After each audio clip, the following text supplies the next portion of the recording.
Cosmetic case, a suitcase, I think a hang-up bag, and she had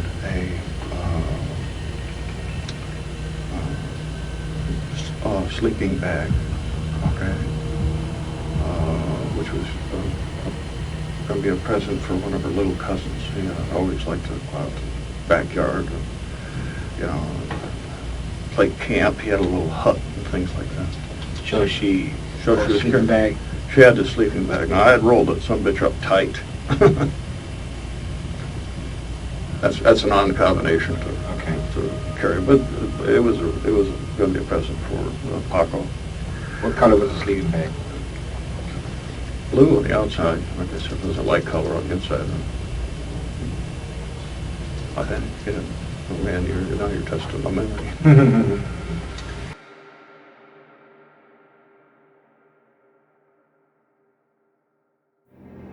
El caso de Lina Reyes Geddes.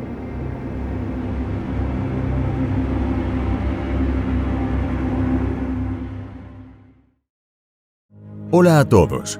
3 veces por semana en este canal te traeremos los crímenes que han impactado a todo el mundo, desde desapariciones hasta los más terribles asesinatos. Injusticia, impunidad, corrupción y las más duras sentencias serán los acompañamientos de estas historias.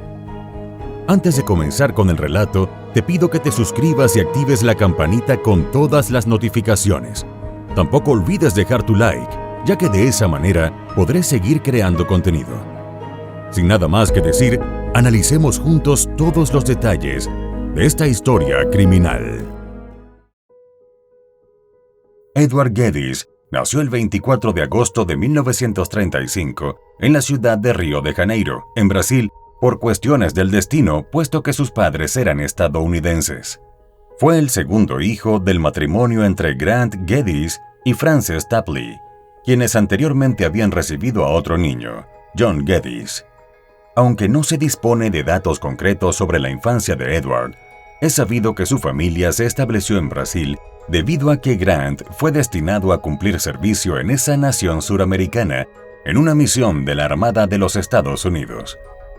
Al término de dicha labor, y tras una década en aquel país, la familia volvió al norte, específicamente a Poland, un pequeño pueblo al este del condado de Mahoning, en el estado de Ohio. Allí se instalaron en la casa de los abuelos paternos, Jedediah Geddes y Martha Stoddard. Ya desde sus inicios en la escuela secundaria local, Poland Seminary, Edward demostró tener especial interés por las asignaturas científicas. De tal modo, se convirtió en un verdadero aficionado de la física, la geometría y la química, lo que a la larga le llevó a demostrar habilidades académicas sobresalientes y le permitió destacar como un estudiante ejemplar. Motivado en particular por la química, el joven se unió al equipo escolar para participar de forma activa en las competencias que se llevaban a cabo entre los colegios de la región. Así, además de poner a prueba sus conocimientos, tuvo también la oportunidad de interactuar y aprender de otros estudiantes. Los logros obtenidos en esos desafíos le ganaron a Edward el respeto de compañeros y profesores. Todos se lo imaginaban asistiendo a una universidad de renombre y obteniendo un título profesional en una carrera científica. Pero el jovencito tenía otros planes. Al completar la secundaria, él prefirió embarcarse en una búsqueda para descubrir su pasión y el camino profesional a seguir. Durante ese tiempo, exploró diversas oportunidades laborales y adquirió una amplia gama de experiencias en diferentes campos. Pero fue a finales de los años 70 y estando empleado en una empresa de lavado a presión en Arkansas que la mente inquieta de Edward tuvo una revelación. Mientras observaba el proceso de fabricación y distribución de las soluciones de limpieza, se le ocurrió una innovadora manera de simplificar la carga de trabajo. En lugar de producir grandes tambores de soluciones limpiadoras ya mezcladas, pensó en envasar los ingredientes en formato de un kit, a fin de que los usuarios finales pudieran mezclarlos fácilmente con agua. La idea representaba una alternativa más conveniente económica y personalizable. En el futuro que Edward visualizaba, los contenedores de gran capacidad serían ya obsoletos y, por tanto, los reemplazarían por equipos como el que él deseaba crear. Además, sería algo que también tendría el atractivo de dar a los usuarios mayor flexibilidad y control sobre las concentraciones y cantidades utilizadas. Impulsado por esta visión, en conjunto con su espíritu emprendedor, en 1983, Edward regresó a la ciudad de Youngstown, en Ohio. Allí fundó Laboratorios Vector, estableciendo su sede en el número 316 de la calle Alexander. Se trataba de un edificio espacioso, diseñado y adaptado específicamente para albergar todas las operaciones necesarias para la producción de alta calidad. Al principio, la empresa se orientó a la fabricación de productos químicos destinados a usos comerciales e industriales, incluyendo soluciones para lavado a presión, limpieza de automóviles y camiones, alfombras y desengrasantes.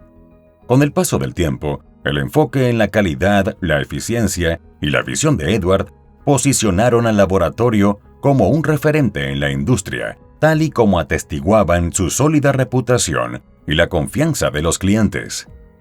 En 1996, durante una breve estadía en Nuevo México, Edward tuvo un encuentro fortuito con una joven mujer llamada Lina Izaguirre Reyes.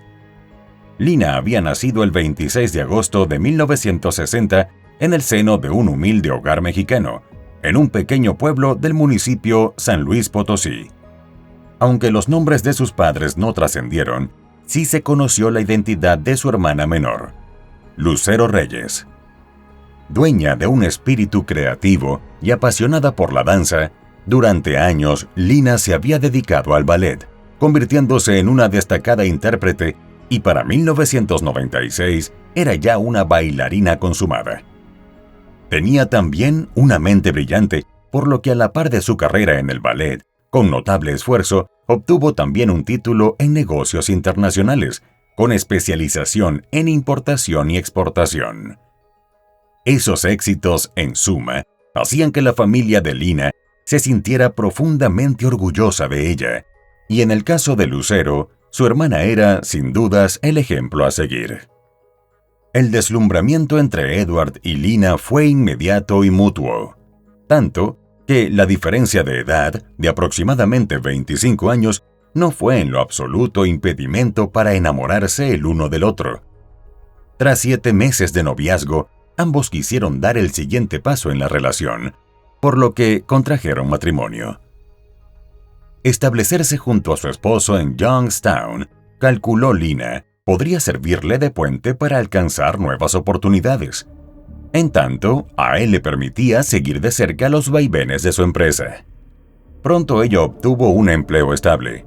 Sin embargo, aquello pareció no alegrar a Edward.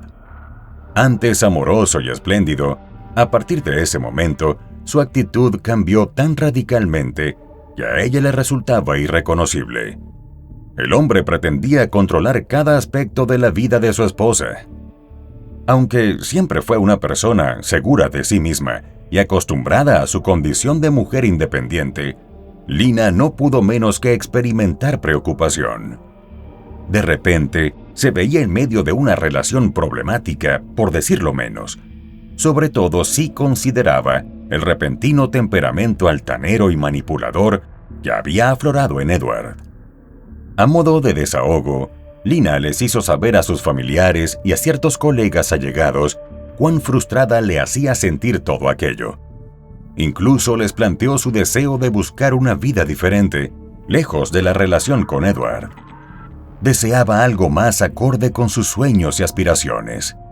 Entonces, cavilando al respecto, a Lina se le ocurrió viajar a México. La idea tenía el doble atractivo de servirle de respiro al ambiente cotidiano y al mismo tiempo ver a los suyos. De tal modo, fijó la fecha. Sería en los primeros días de abril de 1998. Pero apenas se lo comunicó a Edward, él comenzó a sospechar y muy pronto dedujo que aquel plan no era más que una excusa para abandonarlo. Sea como fuere, se guardó sus conjeturas y mantuvo la compostura. De hecho, se ofreció a llevarla hasta el aeropuerto de Pittsburgh, a 1 hora de distancia desde donde ella tomaría un vuelo con destino a Laredo, en Texas. Desde allí, Lina abordaría luego un autobús hasta la frontera con México.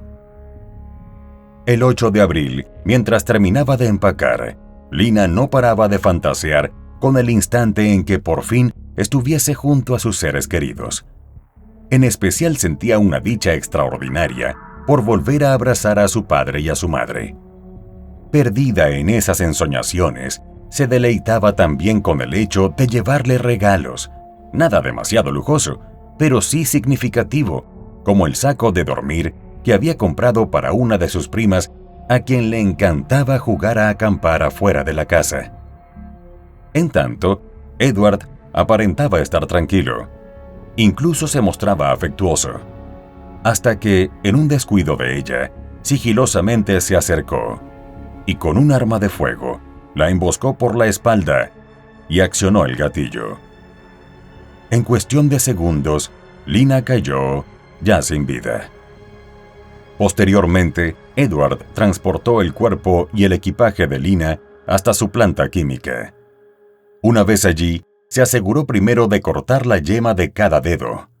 Luego introdujo el cadáver en bolsas de plástico, ató estas con cinta adhesiva y cuerdas y procedió a depositarlo en la bolsa de dormir comprada por ella. Acto seguido, enroló todo dentro de una alfombra y guardó el bulto en una de las heladeras industriales de la fábrica. A los pocos días, condujo 3.000 kilómetros en dirección al sur hasta el condado de Garfield, en el estado de Utah. Cuando estuvo al costado de la autopista 276, cerca de Maiden Water Spring, Edward juzgó que el sitio era lo suficientemente recóndito para el paso final. Y fue ahí donde se deshizo de los restos de Lina. De regreso en Austintown, Edward se enfrentó a la necesidad de justificar su ausencia de días. Entonces, fingiendo preocupación, le dijo a su hermano John que Lina había desaparecido y que por tanto, durante aquellos días no había hecho más que buscarla por doquier. El lunes 20 de abril de 1998, una pareja de turistas recorría los terrenos accidentados cerca de Maiden Water Spring, una zona rural del lago Powell. De pronto avistaron algo inusual. Caminaron hacia esa dirección y al detenerse junto a lo que antes les pareció un objeto, descubrieron con sorpresa que dentro de aquel bulto envuelto minuciosamente, lo que reposaba era un cuerpo humano. De inmediato dieron aviso a las autoridades. La policía, encabezada por la oficina del alguacil de Utah y el equipo de investigaciones del estado, al mando de Brian David, respondió rápidamente al llamado y se dirigió al sitio. Enseguida fue establecido un perímetro para preservar las posibles evidencias y en estrecha colaboración con el laboratorio forense, se llevó a cabo un cuidadoso manejo de todos los elementos claves para la investigación del aparente homicidio. Asimismo, se registraron huellas de neumáticos en la escena. Aunque eran tenues, las mismas sugerían que el responsable de abandonar el cuerpo se había desplazado en un vehículo. Ante la falta de testigos presenciales, las esperanzas de las autoridades estaban depositadas en la labor de los médicos forenses. En ese sentido, Brian era optimista. Confiaba en que su experticia les resultaría crucial en aras de desentrañar el caso. En cuanto los expertos forenses comenzaron a desenmarañar las capas de envoltura, se quedaron perplejos al descubrir que la víctima también estaba fuertemente atada. Pudieron apreciar un detalle llamativo en los nudos, que eran meticulosos, complejos y precisos. Eso les hizo pensar que habían sido hechos por alguien con un conocimiento experto en técnicas de ataduras. De cualquier modo, tal y como esperaba el detective Brian, los forenses proporcionaron valiosa información. Según sus estimaciones, la mujer tenía una edad comprendida entre los 35 y 45 años, y se sospechaba que era de ascendencia hispana o nativa americana, aunque ese dato en particular no podía ser confirmado con total certeza. Pero a medida que los médicos examinaban con mayor rigurosidad el cuerpo, fueron surgiendo nuevas interrogantes. En primer lugar, el hecho de que estuviera congelado hasta el núcleo les generó un notable desconcierto, pues eso solo se lograba con congeladores industriales. En segundo término, les resultó aún más llamativo el descubrimiento de la amputación de las yemas de los dedos. Esto último puso de relieve que quien le quitó la vida era alguien dispuesto a salirse con la suya, y por esa razón había tomado medidas para dificultar su identificación. Como causa del deceso, la autopsia reveló que se trató de un disparo en la parte posterior del cráneo, lo que ocasionó un daño masivo en el cerebro. Y, si bien el análisis permitió recuperar fragmentos de un proyectil, resultó imposible identificar el calibre. Con la suma de los datos ya en mano, Bryan y su equipo se aventuraron a descifrar el enigma. Dado que la mujer no presentaba señales de haber sido atada al momento de los hechos, cabía pensar que la habían sorprendido. Sea como fuere, era el hallazgo de los dedos el que suscitaba mayor suspicacia. Porque tras ese afán de ocultar la identidad de la mujer, lo que se deducía era un nexo cercano entre ella y el perpetrador. A todas luces, ese era un elemento crucial en la investigación. A la fecha, Bryan esperaba que la clave para obtener huellas dactilares fuesen la cinta adhesiva y la cuerda, y por eso mismo, ambos elementos se enviaron al laboratorio de crimen del estado de Utah para su análisis. No obstante, el procedimiento no arrojó rastros de ADN ni fibras de cabello. Entonces, el equipo asumió una nueva tarea: evaluar el cuerpo en busca de marcas distintivas. Fue ahí cuando se toparon con un lunar en el lóbulo superior de la oreja derecha, una característica bastante única. Ante la falta de avances, las autoridades decidieron sumar a la causa a los medios de comunicación y, con suerte, obtener de ese modo la colaboración necesaria para unir las piezas del rompecabezas. Se distribuyeron folletos con bocetos del rostro y se pidió la ayuda del público para lograr la identificación. En paralelo, se ingresó un perfil con sus características fenotípicas en la base de datos nacional de personas desaparecidas, asignándosele temporalmente el nombre ficticio de Jane Doe de Maidenwater, un término comúnmente utilizado para referirse a mujeres no identificadas en el ámbito forense. Sin embargo, el tiempo pasaba y la policía no lograba establecer una coincidencia con ningún informe de persona desaparecida registrado en el sistema. La situación se estancó hasta que las autoridades de un condado vecino proporcionaron una pista crucial. 3 días después de descubrir el cuerpo, arrestaron a un individuo llamado Eric Brooks por conducir bajo los efectos del alcohol cerca del lugar del hallazgo. Durante su arresto, Eric hizo comentarios ambiguos que levantaron sospechas. El hombre hablaba sobre el paradero de su esposa, insinuando que ella finalmente estaba feliz y en un mejor lugar. Estas declaraciones plantearon la posibilidad de que el cuerpo perteneciera a la esposa de Eric, por lo cual las autoridades intentaron localizar a la mujer, pero no encontraron ninguna coincidencia en las bases de datos públicas. Durante la inspección de su vehículo, se descubrieron cabellos de mujer en los asientos y perfume en la guantera, algo que generó aún más suspicacias. Sin embargo, tras entrevistar a distintas personas que vieron a Eric en Utah durante su estancia allí, ninguno recordaba haberlo visto con una mujer. A medida que los investigadores analizaron mejor las palabras de Eric, se percataron de que muchas parecían ser inventadas. Finalmente, no se encontraron pruebas concluyentes que lo incriminaran en relación con el caso.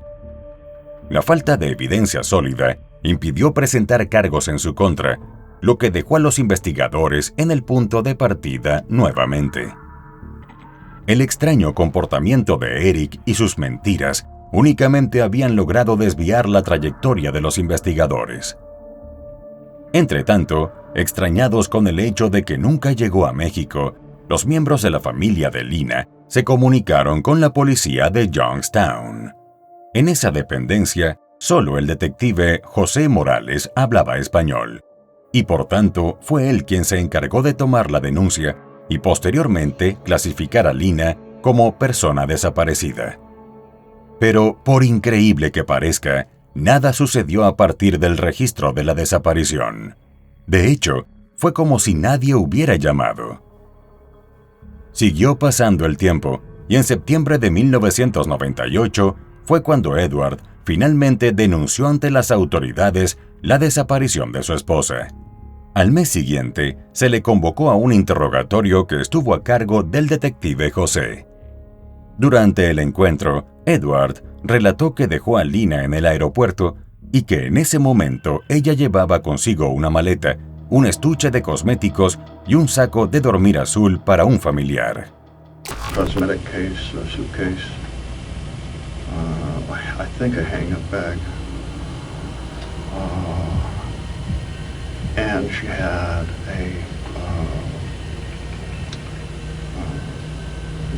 a sleeping bag, okay, which was going to be a present for one of her little cousins. He always liked to go out to the backyard and, play camp. He had a little hut and things like that. So she So had she a was sleeping bag. She had the sleeping bag. Now, I had rolled it, some bitch, up tight. That's a non-combination Okay. to carry, but it was going to be a present for Paco. What color was the sleeping bag? Blue on the outside, like I said, there's a light color on the inside. I think, oh man, you're testing my memory.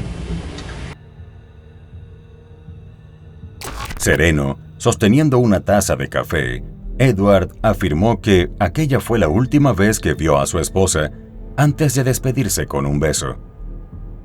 So, we kissed. I was out of the car. We kissed. That's the last time I saw her. De ese interrogatorio no surgieron sospechas en torno a Edward, y la búsqueda de Lina continuó en curso. No obstante, no por demasiado tiempo, puesto que a pesar de los esfuerzos de las autoridades, las pistas comenzaron a agotarse y el caso se enfrió. En 2001, Edward viajó hasta la ciudad de Reno, en el estado de Nevada. Aunque lo que pasó por su cabeza es imposible de descifrar, lo cierto fue que, justo ahí, atentó contra su propia vida. La decisión dejó perplejos a sus familiares y allegados, sobre todo porque no vieron venir semejante tragedia. Posteriormente, los restos de Edward fueron incinerados. Su secreto había quedado a buen resguardo. Y, en efecto, el paso del tiempo hizo cada vez más arduo el proceso para intentar resolver el caso de Lina. De cualquier modo, cada tanto surgía algún elemento de interés. En una de esas oportunidades, Johnny Grusing, agente del FBI, señaló a las autoridades de Utah el nombre de un posible sospechoso, Scott Lee Kimball. Scott había sido un informante de las autoridades de Denver hasta que descubrieron que en realidad se trataba de un asesino en serie. Y si bien había quedado expuesta su responsabilidad en 4 casos, se sospechaba que su historial podía abarcar hasta 21 crímenes sin resolver. Inteligente, dueño de una enorme capacidad para manipular a otros y sociópata, Scott reunía atributos que lo convertían en un objetivo interesante para el agente Johnny. Para ese momento, cumplía una condena de 70 años en la penitenciaría de Coleman, en el estado de Florida. Siguiendo esa pista, las autoridades descubrieron que Scott, además, había conducido regularmente un camión en el tramo de carretera donde se encontró a la mujer no identificada. Aquellos viajes desde Montana hasta California, pasando por Spokane y Montana, indicaban que había estado durante un tiempo considerable en Utah. Por si fuera poco, se determinó que transportaba carne refrigerada en su camión. A medida que los investigadores profundizaban en los casos previos de Scott, notaron similitudes inquietantes con el caso de Utah. El modus operandi en varios de sus ataques presentaba características comunes, como una herida de bala en la parte posterior de la cabeza, la falta de ADN en la escena del crimen, el uso de múltiples capas de envoltura y la amputación de dedos. Asimismo, los nudos utilizados para atar a las víctimas presentaban un patrón complejo y único. Finalmente, el agente especial Johnny asumió el riesgo y lo entrevistó. Aunque no admitió directamente su participación, en sus respuestas y comentarios, Scott insinuó estar al tanto del caso en cuestión. Como consecuencia, fue creándose un juego de gato y ratón entre él y los investigadores, siempre con Scott suministrando sutiles pistas y jamás una confesión sólida. Las autoridades, no obstante, perseveraron en su búsqueda de cualquier evidencia física que pudiera estar relacionada con el crimen. En ese sentido, uno de los elementos que les llamó la atención fue el uso de una alfombra, similar a otro de los casos de Scott, para deshacerse del cuerpo de la mujer. A propósito de ello, Scott mencionó que había estado en Utah para asistir a una reunión familiar en 1998, ocasión que aprovechó para arrebatarle la vida a una autoestopista a unos 16 kilómetros del lugar donde se halló a Lina. Pero al final, Scott negó toda participación en el hecho, y los investigadores concluyeron que solo perseguía beneficios por hablar, de modo que fue descartado. En 2018, las autoridades de Utah volvieron a insistir en tratar de resolver el caso y difundieron en los medios una fotografía post-mortem del rostro de la mujer no identificada. A partir de ese momento, se pusieron en marcha una serie de eventos que resultaron cruciales para las autoridades. Justo al mismo tiempo, la policía de Youngstown se hallaba actualizando su archivo de personas desaparecidas y por tal razón recibió una foto de Lina proporcionada por el Departamento de Seguridad Nacional de los Estados Unidos. Al tener en su poder la gráfica, el despacho de Youngstown hizo que los medios publicaran la imagen a fin de que cualquier persona capaz de proporcionar información se comunicara con ellos. En aquel momento, una mujer aficionada a los crímenes reales y cuyo nombre se ha mantenido en reserva, pasaba su tiempo libre revisando NamUs, la base de datos nacional de personas desaparecidas. Y ahí lo vio. Existía un gran parecido entre Lina y aquella mujer no identificada. Así que, sin demora, corrió hasta el teléfono y se puso en contacto con las autoridades de Utah para contarles de su asombroso hallazgo. Intrigado, Brian comparó ambas fotos y notó lo mismo que ella.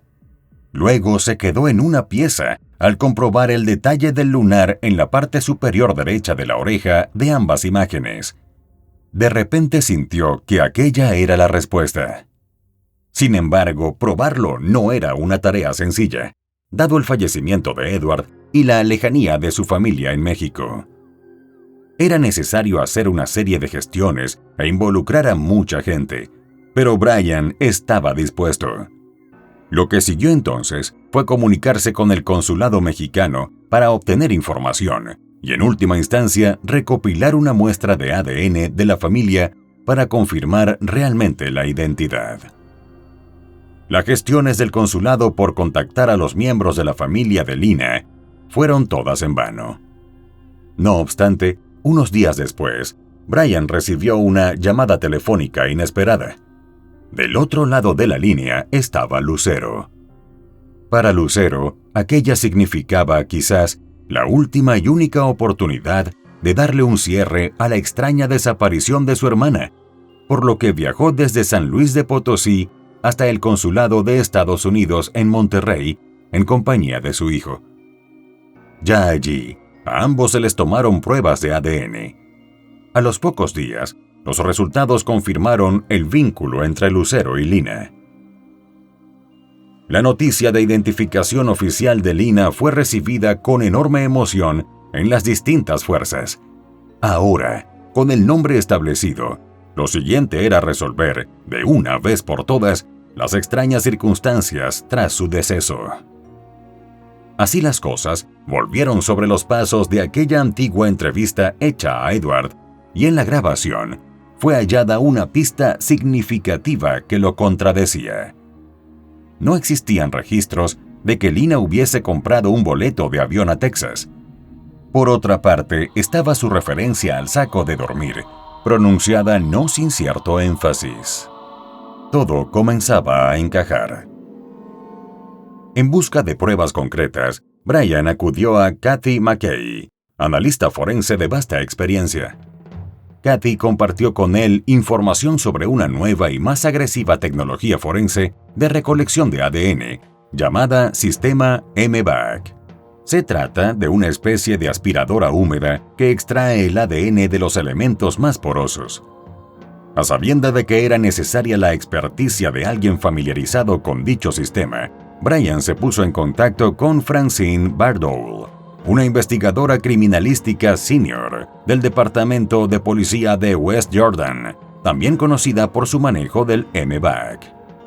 Francine puso en marcha el sistema y comenzó a procesar diversos artículos encontrados el día del hallazgo en busca de rastros de ADN.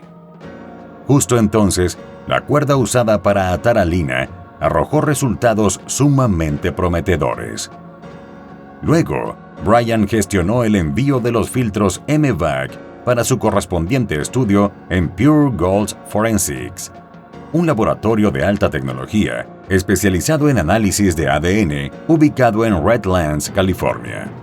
Utilizando lo último en técnicas de procesamiento y análisis de laboratorio, los expertos pudieron identificar 2 perfiles de ADN masculino a partir de dicha cuerda. El primero correspondía a un experto en nudos que, años atrás, había examinado el mismo elemento y, por error, había contaminado la evidencia. En consecuencia, fue eliminado. Pero el segundo, en cambio, bien podría ser de Edward. Pese a estar tan cerca, por fin, del responsable, confirmar la conexión requería obtener muestras de ADN del grupo familiar de Edward y luego llevar a cabo una comparación exhaustiva. Afortunadamente, los agentes contaron con la buena disposición de 2 familiares y de ellos extrajeron las muestras genéticas necesarias. Aun cuando obtuvieron exactamente lo que esperaban, no por ello el resultado dejó de conmoverlos. Después de años de arduo trabajo, el caso que había desconcertado a los investigadores de Utah hallaba respuestas. A Brian, en especial, no dejaba de maravillarle que además de las labores de las fuerzas del orden, en conjunto con la ciencia forense moderna, la colaboración de una entusiasta aficionada a investigar casos reales en Internet hubiese sido clave. En cuanto a Lucero y los demás miembros de su familia, solo les quedaba agradecimiento, porque en medio de la peor noticia imaginable, ahora conocían la verdad y sobre todo, tenían el privilegio de trasladar los restos de su amada Lina a México, donde le esperaba un lugar final junto a los suyos, sus verdaderos seres queridos.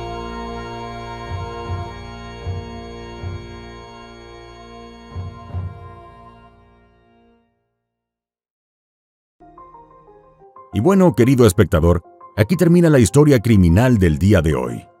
Me interesaría mucho saber tu opinión, así que te pido que la dejes en los comentarios del video, siempre con respeto a la víctima y su familia. Podemos debatir, pero siempre con el respeto que todos merecemos. De nuevo te recuerdo que te suscribas y dejes un like para dejarme saber que mi trabajo es de tu agrado. Buenas noches. Hasta la próxima historia criminal.